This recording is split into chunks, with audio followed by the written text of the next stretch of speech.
look upon men, and on women most of all, as your instruments, but never let them see this. If someone higher in place can be useful to you, worship him as your God, and never leave him until he has paid the price of your servility to the last farthing. In your intercourse with men, in short, be grasping and mean as a Jew. All that the Jew does for money, you must do for power. And besides all this, when a man has fallen from power, care no more for him than if he had ceased to exist. And do you ask why you must do these things?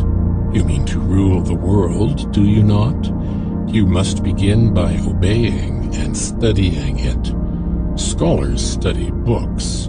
Politicians study men and their interests and the springs of action. Society and mankind in masses are fatalists. They bow down and worship the accomplished fact. Do you know why I am giving you this little history lesson? It seems to me that your ambition is boundless. Yes, Father. I saw that myself, said the priest. But at this moment you are thinking, here is this Spanish canon inventing anecdotes and straining history to prove to me that I have too much virtue.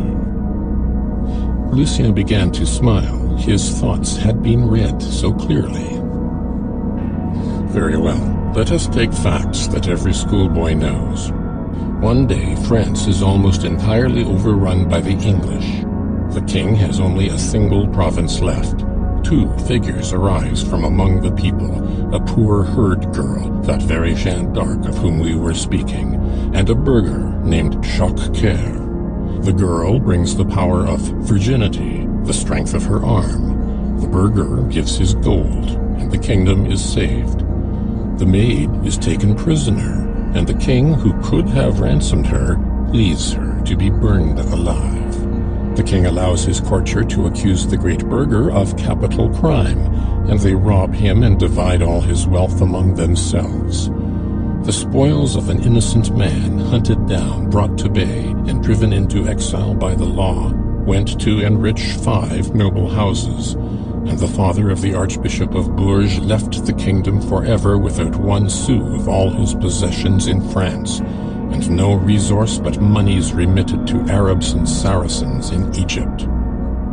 It is open to you to say that these examples are out of date, that 3 centuries of public education have since elapsed, and that the outlines of those ages are more or less dim figures. Well, young man, do you believe in the last demigod of France, in Napoleon? One of his generals was in disgrace all through his career. Napoleon made him a marshal grudgingly and never sent him on service if he could help it. That marshal was Kellerman. Do you know the reason of the grudge? Kellerman saved France and the first consul at Marengo by a brilliant charge. The ranks applauded under fire and in the thick of the carnage. That heroic charge was not even mentioned in the bulletin.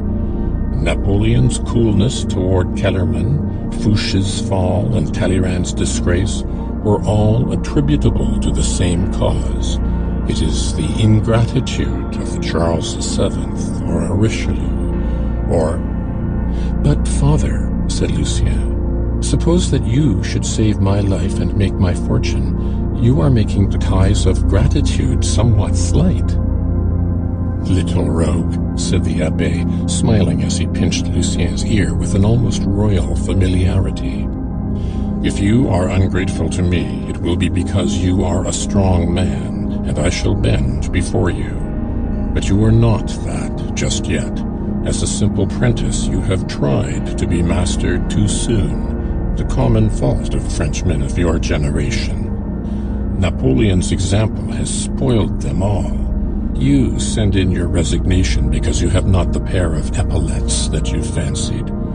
But have you attempted to bring the full force of your will and every action of your life to bear upon your one idea? Alas, no. You have been inconsistent, as the English say, smiled the canon. "What I have been matters nothing now," said Lucien, "if I can be nothing in the future." "If at the back of all your good qualities there is power, semper virens," continued the priest, not averse to show that he had a little Latin, "nothing in this world can resist you. I have taken enough of a liking for you already." Lucien smiled incredulously.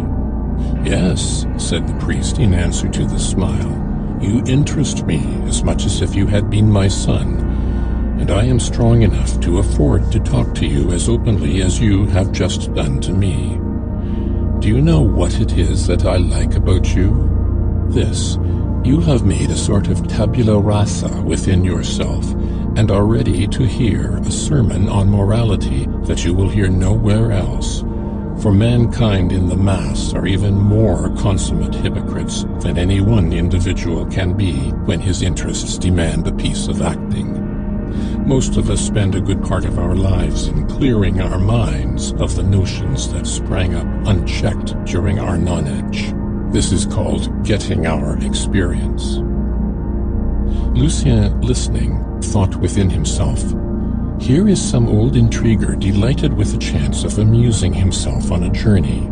He is pleased with the idea of bringing about a change of opinion in a poor wretch on the brink of suicide, and when he is tired of his amusement, he will drop me. Still, he understands paradox, and seems to be quite a match for Blondet or Lousteau."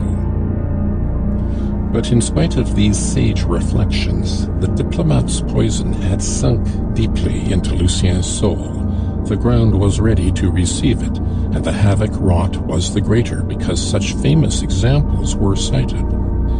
Lucien fell under the charm of his companion's cynical talk, and clung the more willingly to life, because he felt that this arm which drew him up from the depths was a strong one. In this respect, the ecclesiastic had evidently won the day, and indeed from time to time a malicious smile bore his cynical anecdotes company. "If your system of morality at all resembles your manner of regarding history," said Lucien, "I should dearly like to know the motive of your present act of charity, for such it seems to be." "There, young man, I have come to the last head of my sermon. You will permit me to reserve it, for in that case we shall not part company today," said the canon, with the tact of the priest who sees that his guile has succeeded. "Very well, talk morality," said Lucien. To himself, he said, "I will draw him out." "Morality begins with the law," said the priest. "If it were simply a question of religion, laws would be superfluous. Religious peoples have few laws. The laws of statecraft are above civil law. Well, do you care to know the inscription which a politician can read, written at large over your 19th century? In 1793, the French invented the idea of the sovereignty of the people, and the sovereignty of the people came to an end under the absolute ruler in the emperor. So much for your history as a nation. Now for your private manners. Madame Tallien and Madame Beauharnais both acted alike. Napoleon married the one and made her your empress. The other he would never receive at court, princess though she was. The sans-culotte of 1793 takes the Iron Crown in 1804. The fanatical lovers of equality or death conspire 14 years afterwards with a legitimist aristocracy to bring back Louis XVIII. And that same aristocracy, lording it today in the Faubourg Saint-Germain, has done worse, has been merchant, usurer, pastry cook, farmer, and shepherd.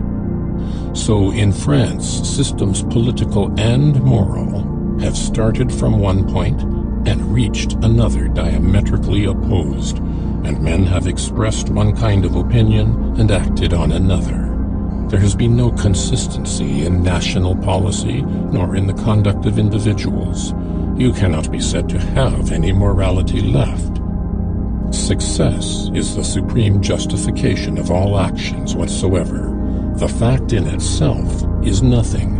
The impression that it makes upon others is everything. Hence, please observe a second precept. Present a fair exterior to the world. Keep the seamy side of life to yourself, and turn a resplendent countenance upon others. Discretion, the motto of every ambitious man, is the watchword of our order. Take it for your own. Great men are guilty of almost as many base deeds as poor outcasts, but they are careful to do these things in shadow, and to parade their virtues in the light, or they would not be great men. Your insignificant man leaves his virtues in the shade. He publicly displays his pitiable side and is despised accordingly. You, for instance, have hidden your titles to greatness and made a display of your worst failings.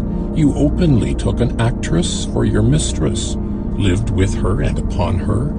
You were by no means to blame for this. Everybody admitted that both of you were perfectly free to do as you liked, but you ran full tilt against the ideas of the world, and the world has not shown you the consideration that is shown to those who obey the rules of the game. If you had left Coralie to this Monsieur Camusot, if you had hidden your relations with her, you might have married Madame de Bargeton. You would now be prefect of Angoulême and Marquis de Rubempré. Change your tactics. Bring your good looks, your charm, your wit, your poetry to the front. If you indulge in small, discreditable courses, let it be within four walls, and you will never again be guilty of a blot on the decorations of this great theatrical scene called society. Napoleon called this washing dirty linen at home. The corollary follows naturally on this second precept.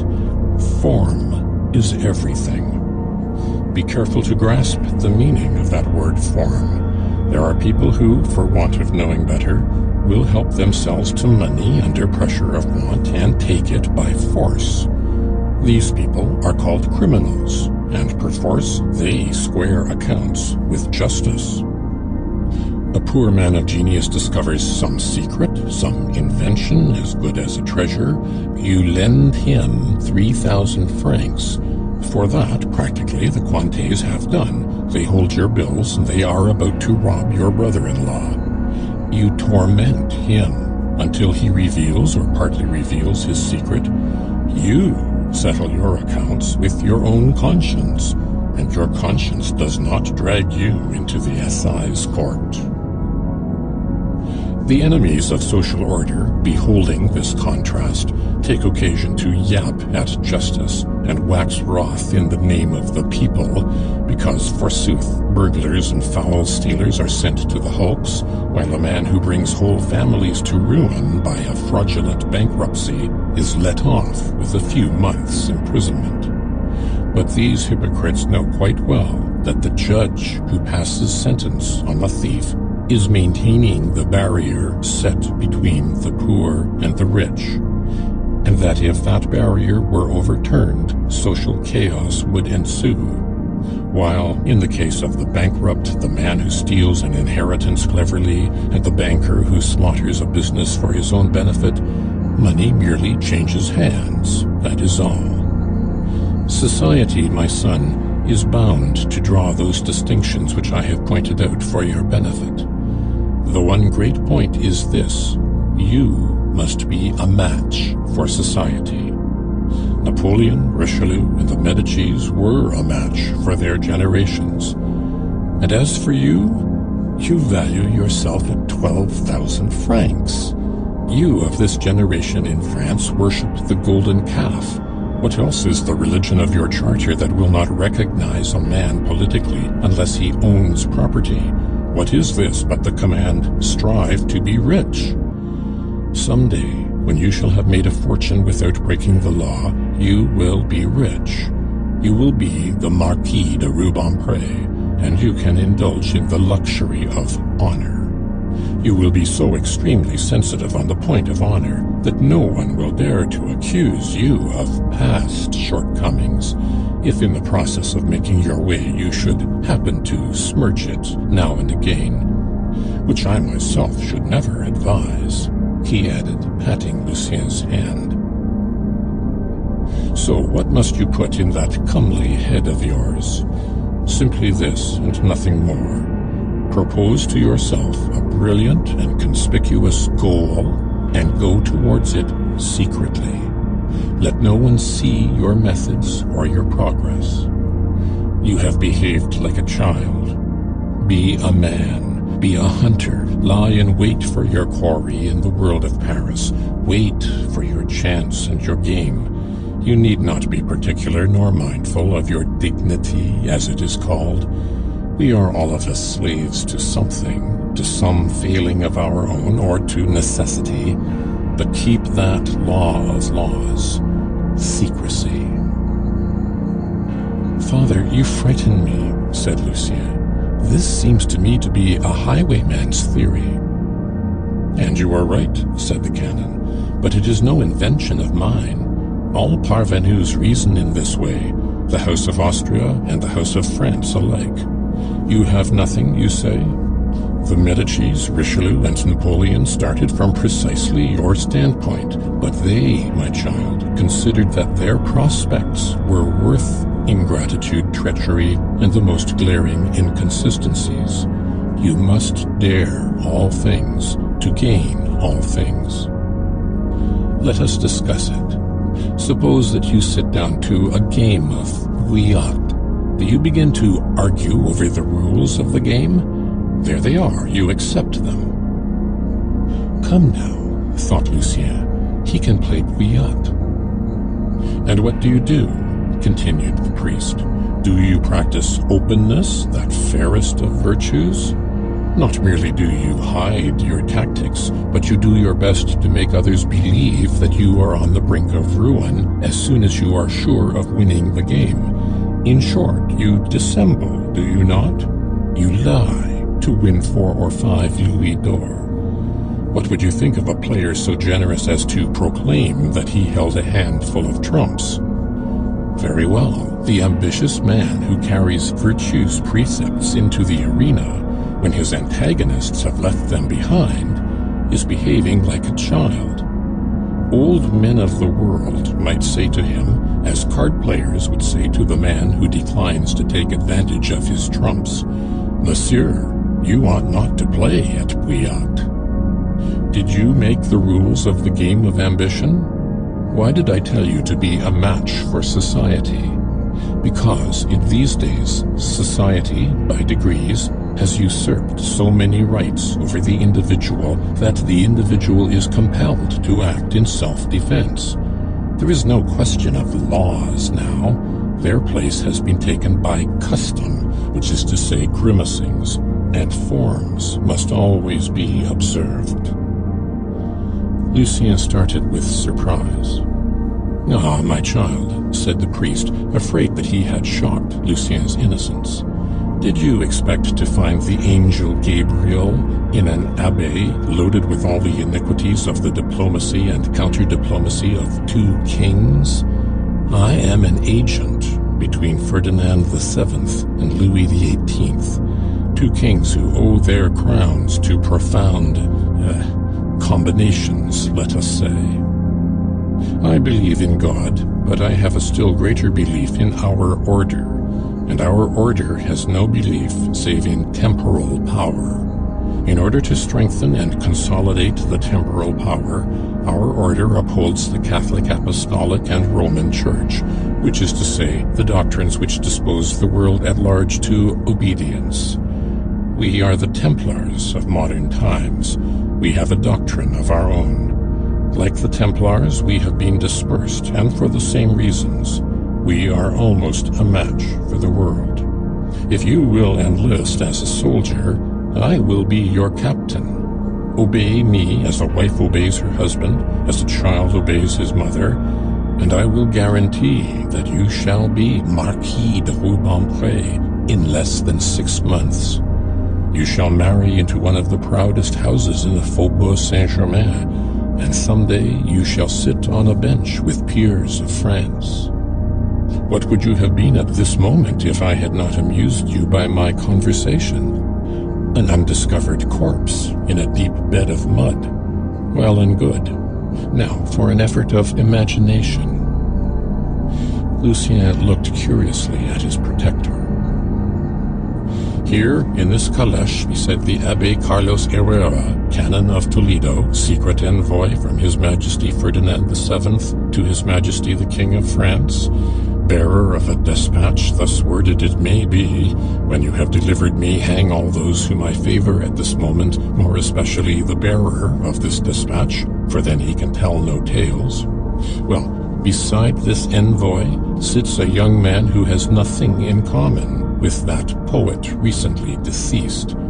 I have fished you out of the water. I have brought you to life again. You belong to me, as the creature belongs to the Creator, as the efforts of fairy tales belong to the genii, as the janissary to the sultan, as the soul to the body. I will sustain you in the way to power with a strong hand. And at the same time I promise that your life shall be a continual course of pleasure, honors, and enjoyment. You shall never want for money. You shall shine. You shall go bravely in the eyes of the world, while I, crouching in the mud, will lay a firm foundation for the brilliant edifice of your fortunes. For I love power for its own sake. I shall always rejoice in your enjoyment, forbidden to me. In short, myself shall become yourself. Well, if a day should come when this pact between man and the tempter, this agreement between the child and the diplomatist, should no longer suit your ideas, you can still look about for some quiet spot, like that pool of which you were speaking, and drown yourself. You will only be as you are now, or a little more or a little less wretched and dishonored. This is not like the Archbishop of Granada's homily, said Lucien as they stopped to change horses. Call this concentrated education by what name you will, my son, for you are my son. I adopt you henceforth and shall make you my heir. It is the code of ambition. God's elect are few and far between. There is no choice. You must bury yourself in the cloister, and there you very often find the world again in miniature, or accept the code. Perhaps it would be better not to be so wise, said Lucien, trying to fathom this terrible priest. What? Rejoined the canon.